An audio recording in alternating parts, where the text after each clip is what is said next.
फरीद जी तब भी सेवा में लगे हुए थे।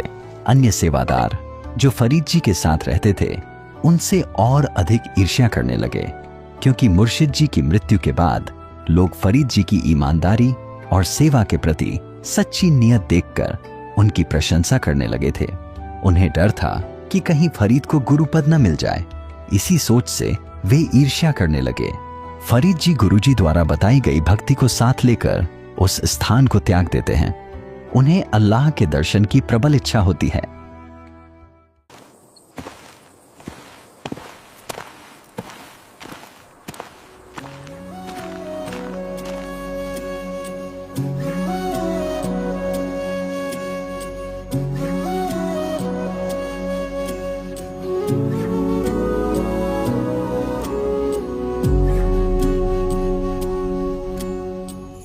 खुदा तू ही बता अब किसको बतलाऊं, खो गया मेरा पता अब मैं कहाँ जाऊं।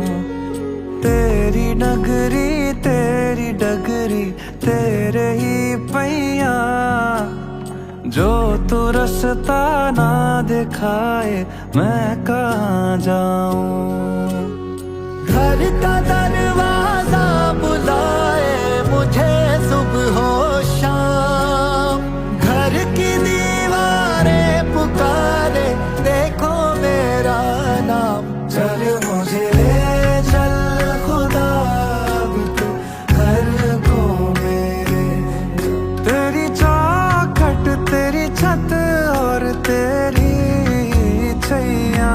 चल मुझे ले खुदा अब तू घर को मेरे, बस मुझे ले चल खुदा अब तू घर को मेरे।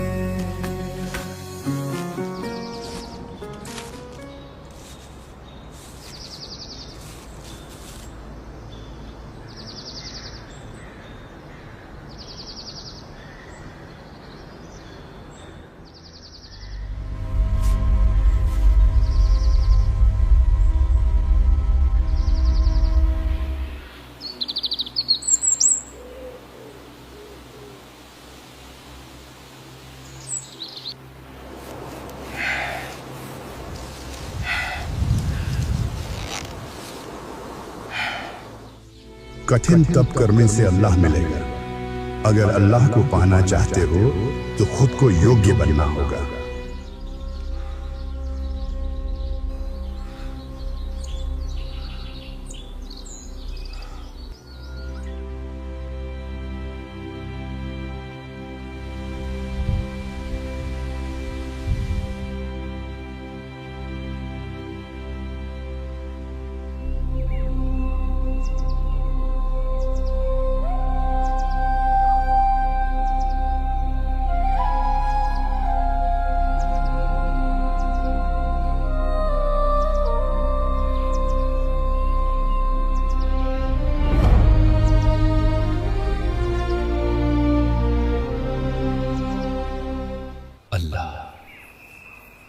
मुझे अपना दीदार दे अल्लाह, मुझे अपना दीदार दे, मुझे अपना दीदार दे अल्लाह, मुझे अपना दीदार दे।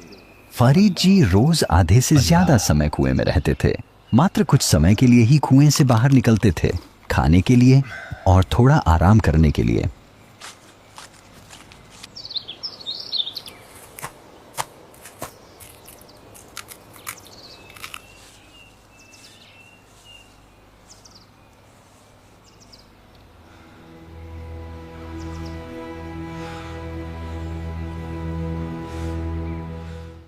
ऐसे शेख फरीद को कुएं में लटके हुए 12 वर्ष बीत गए। शेख फरीद ने 12 वर्षों में कुल 50 किलो ही अन्न खाया, जिससे उनका शरीर अति दुर्बल हो गया।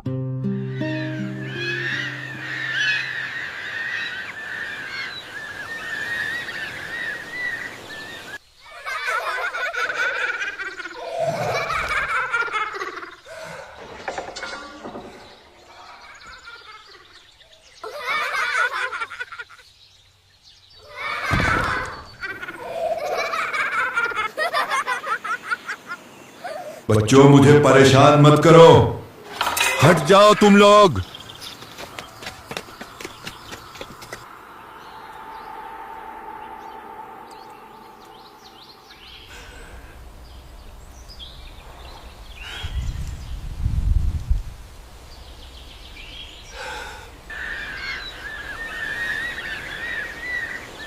अगर इस जीवन में अल्लाह का दीदार नहीं हुआ तो ये जीवन व्यर्थ चला जाएगा। आखिर अल्लाह मुझसे कब मिलेंगे? मैं तुम्हें कैसे पाऊं? कहां जाऊं? इतना जीवन बीत गया, दिन पर दिन, रात पर रात गुजरती चली गई। न स्वप्न में मिले, न जागृत अवस्था में। हाय, कहां जाऊं, किससे कहूं? मैं निर्बल पर निर्बल होता जा रहा हूं।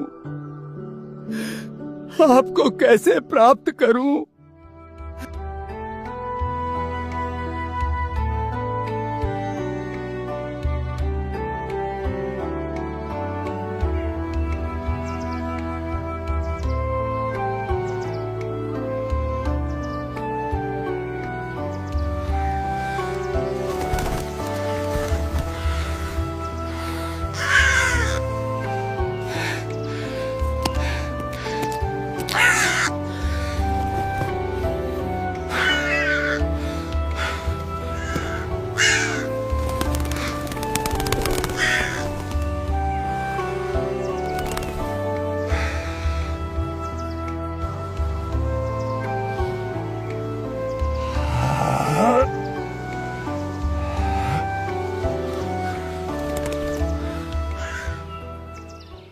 हे कौवो, मेरे शरीर में जहां भी मांस बचा हो खा लो।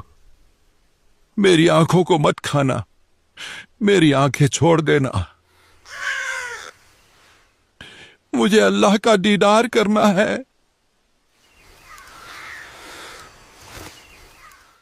कुएं में शेख फरीद ने किसी मीठी बोली बासा। कुएं में शेख फरीद ने किसी मीठी बोली बासा। तुम चुन चुन कागा खाली और मेरे हाडों पर का मासा। तुम चुन चुन कागा खाली और मेरे हाडों पर का मासा। मेरे दो नैना मत छेड़ नर मोहे राम मिलन की आशा। मेरे दो नैना मत छेड़ियो मोहे राम मिलन की आशा। जिन करी तपस्या गोर थी वो हुए आसरे हर के। वो हुए आसरे हर के। वो हर के लागी का मार गए और है लग चोट काल जा करके। लग चोट काल जा करके। लग चोट काल जा करके की का मार गए और है लग चोट काल जा करके। लग चोट काल जा करके। लग चोट काल जा करके। इस तरह शेख फरीद जी सोचते हैं, अल्लाह का दीदार हुआ नहीं। अगर बाहर रहूंगा तो कौवे आंखें खा जाएंगे और मेरी आंखें भी फोड़ देंगे। अल्लाह तो मिला नहीं। यह सोच के शेख फरीद जी फिर से कुएं में उल्टा लटक जाते हैं। अल्लाह, आपके बंदे का शरीर अब निर्बल हो गया है। अब अंत निकट है। अब तो अपना दीदार बख्श दीजिए और इम्तिहान न लीजिए। अल्लाह, मुझको दीदार कैसे होगा? तुम न सुनोगे तो कौन सुनेगा? खाक है शरीर, भरे हैं आंसू, कभी तो होगा दीदार ये सोचूं। आओ अब तो मैंने रे मौला, आओ अब तो मैंने मौला। सांसें फरीद की उखड़ रही है, खाक है शरीर, भरे हैं आंसू, कदमों में तेरे जिंदगी ये कुर्बान, तेरे दीदार के लिए हूँ मैं परेशान, तेरे दीदार के लिए हूँ मैं परेशान। नजर करम की किधर गई है, सुना है तेरी राह में ए मेरे मौला। किस्मत सबकी बदल रही है ए मेरे मौला। सांसें फरीद की उखड़ रही है।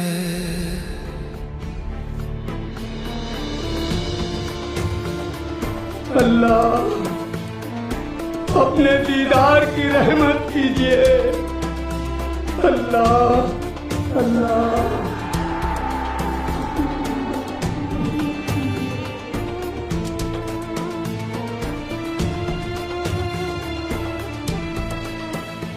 वो नर पाड़ा जीत गए जिन सिर धड़की बाजी लाई, वो नर पाड़ा जीत गए जिन सिर धड़की बाजी लाई।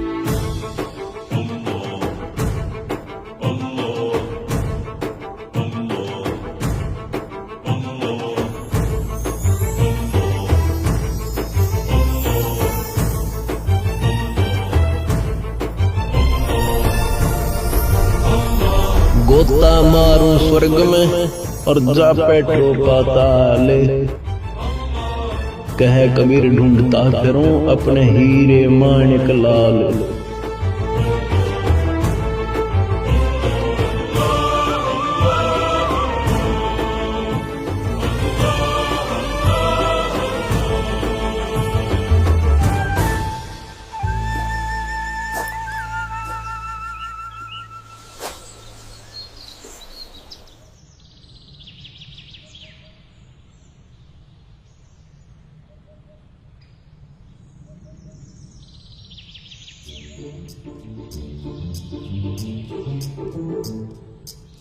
भाई मुझे मत छेड़ो, तुम अपना काम करो, मैं भी अपना काम कर रहा हूं, मुझे परेशान मत करो।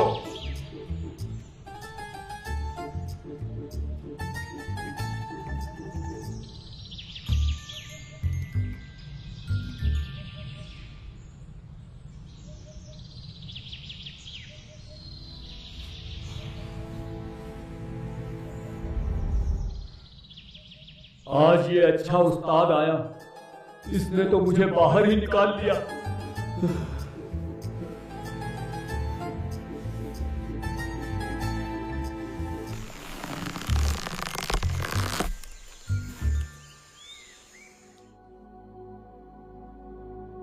भाई मुझे मत छेड़, तू साधु संतों को दुखी नहीं करते। आप अपना काम करो, मैं अपना काम कर रहा हूं, मुझे छोड़ दो वापस। आप यहाँ क्या कर रहे हो फकीर जी? मैं परमात्मा की दीदार के लिए साधना कर रहा हूं। मैं हूं वो अल्लाह जिसके लिए आप घोर साधना कर रहे हो। भाई क्यों मजाक कर रहे हो मेरे साथ? मुझे मेरे हाल पे छोड़ दो, मजाक मत करो, आपको पाप लगेगा। फिर अल्लाह कैसा होता है? अल्लाह तो बेचू है, वो ऐसे इंसान की तरह नहीं होता। भले आदमी, जब अल्लाह बेचू है तो दीदार किसका करोगे? फिर क्यों ऐसी घोर साधना करके अपना जीवन व्यर्थ कर रहे हो? बात तो सही है। जब मैं अल्लाह को निराकार कह रहा हूं तो दीदार कैसे हो सकता है? आ जाओ, बाहर आ जाओ।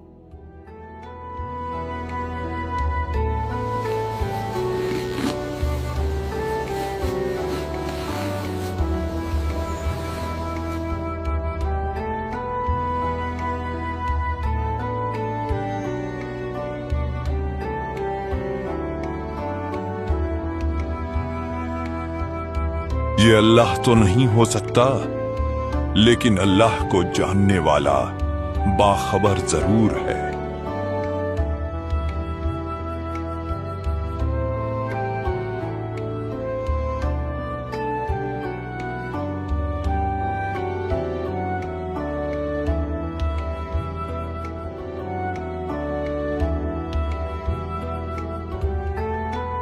लो, पहले कुछ खा लो।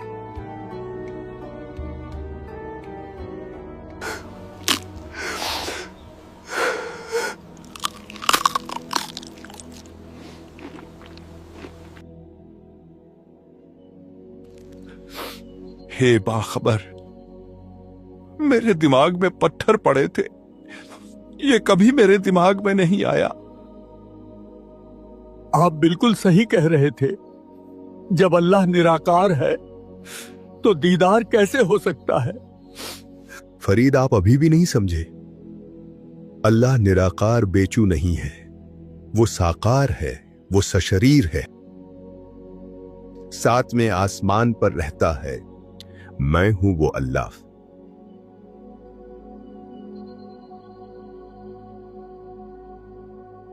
फरीद, अल्लाह बेचून निराकार नहीं है, वो दिखाई देता है।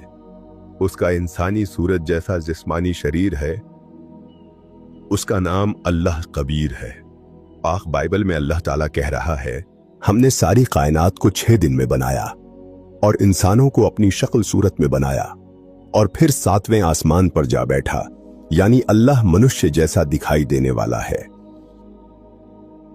सूरत फुरकानी 25 आयत 59। बेटा फरीद, पाक कुरान में लिखा है कि जिस खुदा ने पूरी कायनात को 6 दिन में बनाया, उस अल्लाह अकबर कबीर की जानकारी किसी बाखबर यानी इल्म वाले से पूछो।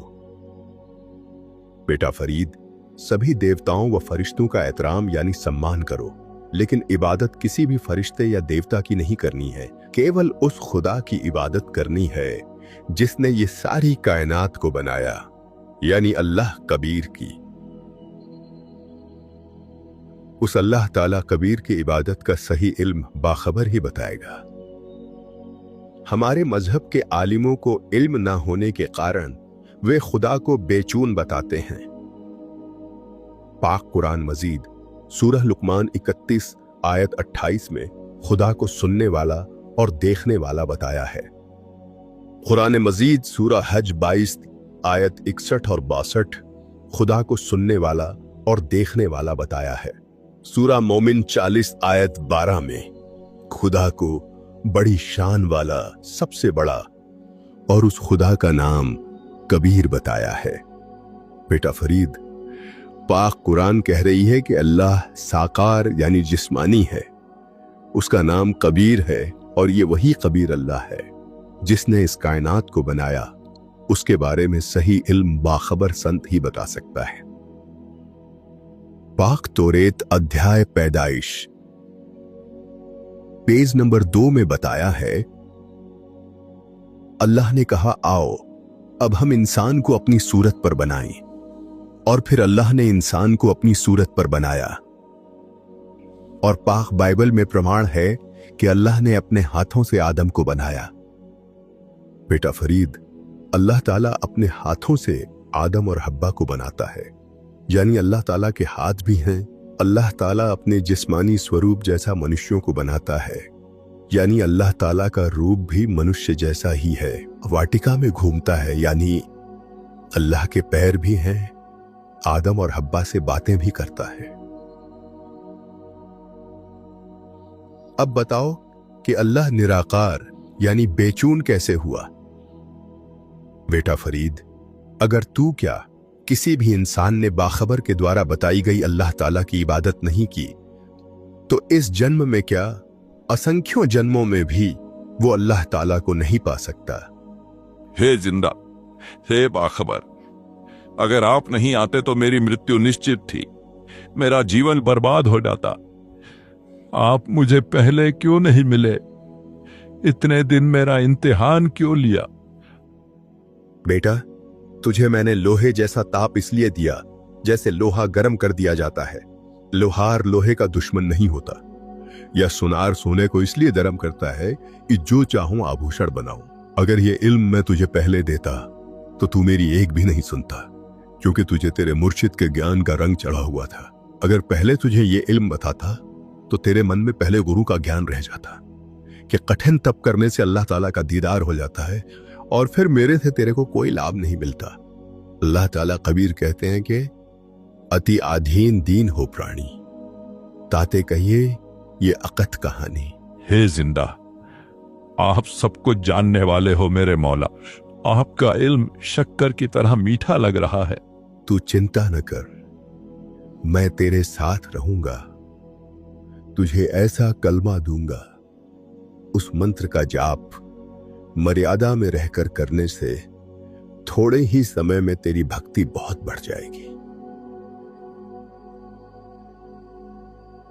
बेटा फरीद, बता और क्या चाहिए तेरे को? तुम साथ हो जो मेरे, किस चीज की कमी है? किसी और चीज की अब दरकार ही नहीं है। तेरे नाम का दीवाना तेरे सामने खड़ा है।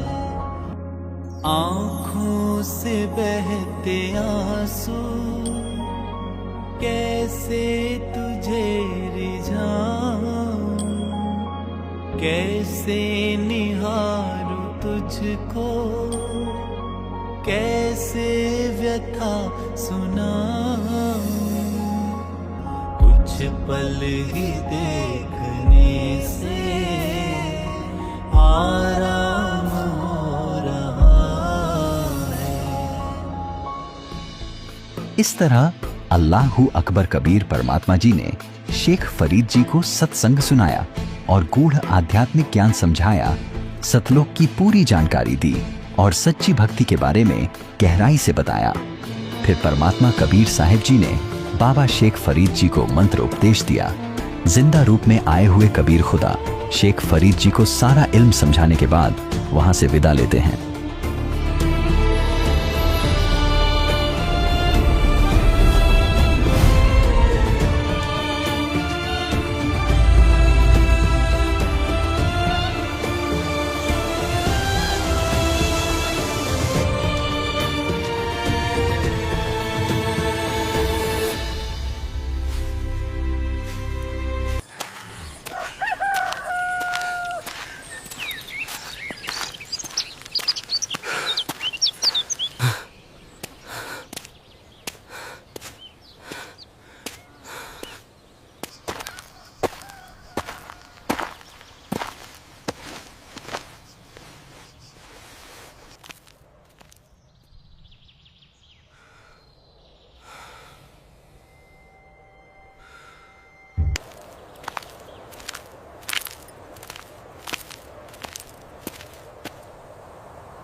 महात्मा जी, पानी पी लीजिए।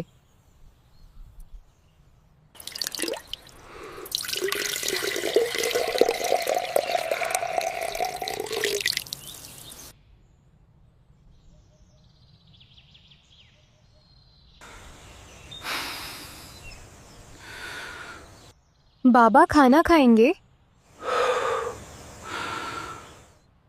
यही रुकिएगा, मैं खाना लेकर आती हूँ।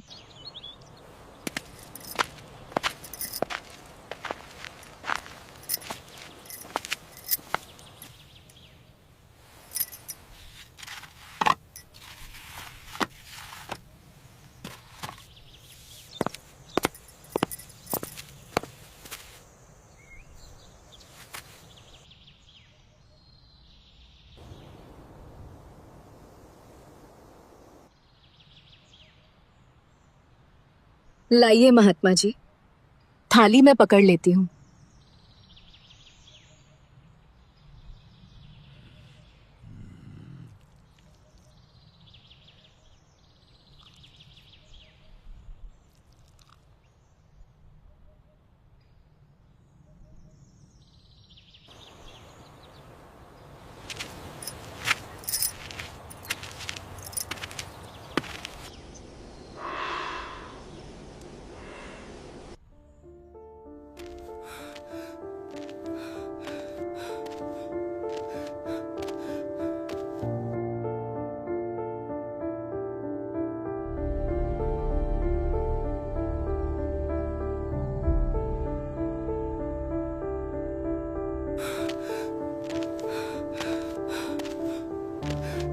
बाबा जी इधर आ जाइए, शव को ले जाया जा रहा है।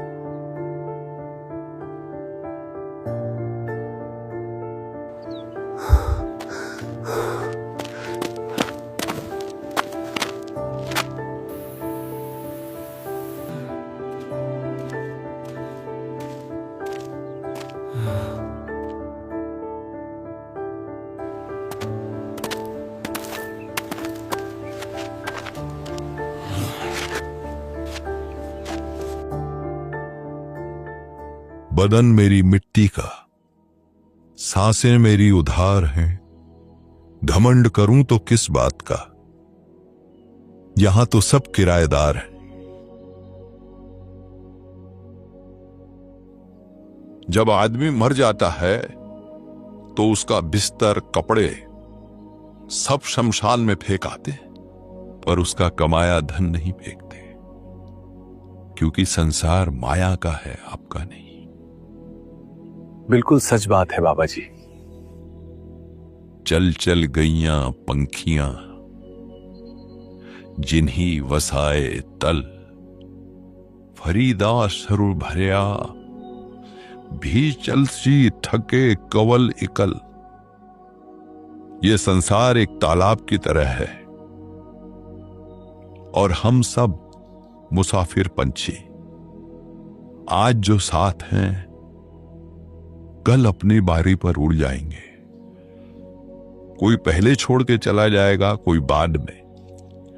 अंत फिर एक समय ऐसा आएगा कि ये संसार रूपी तालाब भी सूख जाएगा, यानी ये शरीर, ये जीवन, ये संसार सब समाप्त हो जाएगा।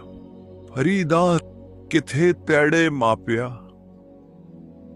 जिन्हीं तू जन होए, ते पास हूं ओई लद गए। तू अजय न पति हो। हे फरीद, एक बात अपने दिल से पूछ, तेरे माता पिता कहां हैं जिन्होंने तुझे जन्म दिया, तुझे पाला बड़ा किया? वे आज तेरे साथ क्यों नहीं हैं? वे बहुत पहले इस दुनिया को छोड़ चुके हैं। अगर ये सच्चाई देखकर भी तेरे दिल में ये बात नहीं बैठी कि मुझे भी एक दिन यहां से जाना है, तो फिर तू किस भ्रम में जी रहा है? जब जाना तय है तो जाते जाते रब की बंदगी करके जाना ही समझदारी है। आज भी हम कहते हैं कल से ठीक हो जाऊंगा, बुढ़ापे में भक्ति कर लूंगा। कल का कोई भरोसा नहीं, इसलिए आज ही होश में आओ। सच बात है, बिल्कुल सच बात है बाबा जी। बाबा जी, आप आगे कहाँ जा रहे हो?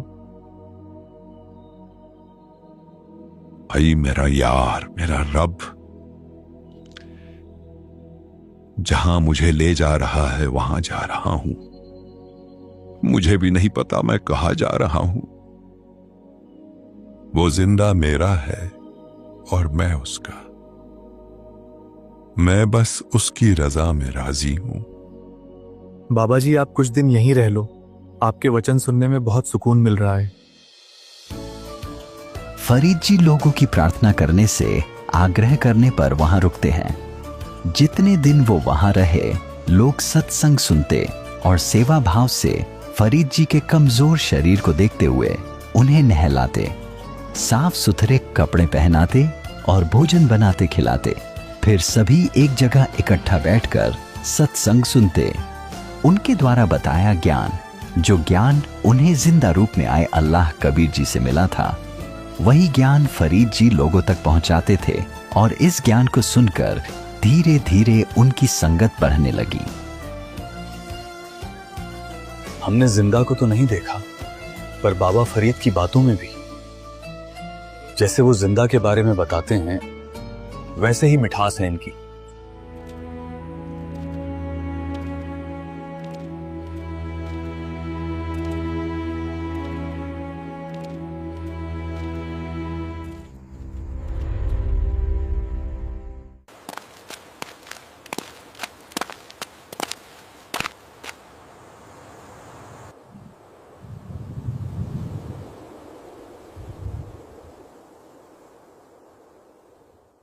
बाबा जी, आप जी को इतना अमृत ज्ञान कैसे प्राप्त हुआ?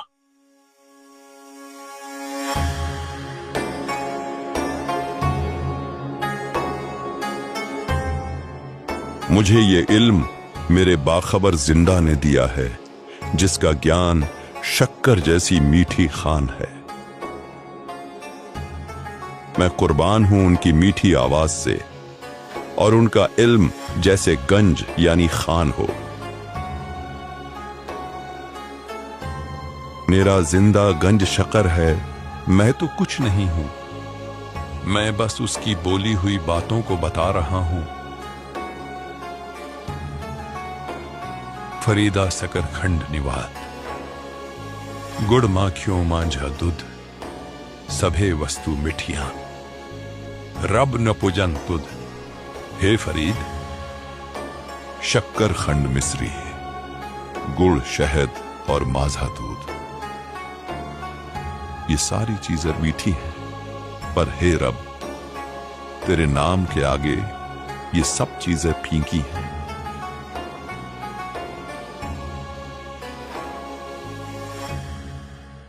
बाबा जी जैसा इल्म बताते हैं, वैसा इल्म हमने कभी किसी से नहीं सुना। ऐसे सटीक सटीक वाणियां और प्रमाण। बिल्कुल सही कह रहे हो इरशाद। बाबा जी द्वारा बताया गया इल्म बहुत मूल्यवान है। हमें इस इल्म को और लोगों तक फैलाना चाहिए। क्यों ना हम इन्हें लिख लें, ताकि भविष्य में समाज में मार्गदर्शन में काम आए। लोगों तक सच्चा इल्म पहुंचेगा। साथ ही हम बाबा जी को ये इल्म कैसे प्राप्त हुआ, क्या क्या साधनाएं की, बाबा जी ये भी लिखते हैं, ताकि पढ़ने व सुनने वाले को प्रेरणा मिले।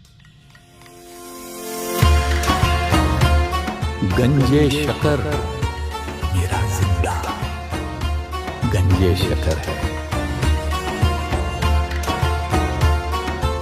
कुछ समय के बाद 1265 ईस्वी में आखिरकार वो घड़ी आ ही गई, जब पाकपट्टन वर्तमान पाकिस्तान में उन्होंने 92 वर्ष की आयु में आखिरी सांस ली।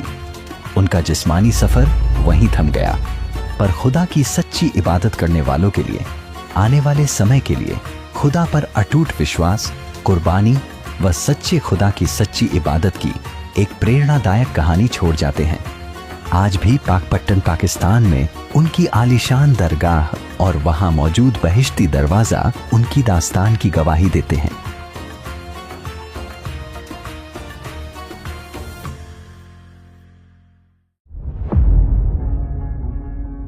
अनमोल ज्ञान जगत गुरु तत्वदर्शी संत रामपाल जी महाराज के सत्संग का अंश मात्र है। संपूर्ण आध्यात्मिक ज्ञान के लिए सुनिए संत रामपाल जी महाराज के मंगल प्रवचन। आप संत रामपाल जी महाराज जी के मंगल प्रवचन संत रामपाल जी महाराज एप्लीकेशन पर भी सुन सकते हैं तथा उनके द्वारा लिखित पुस्तकें भी डाउनलोड कर सकते हैं। सत साहिब।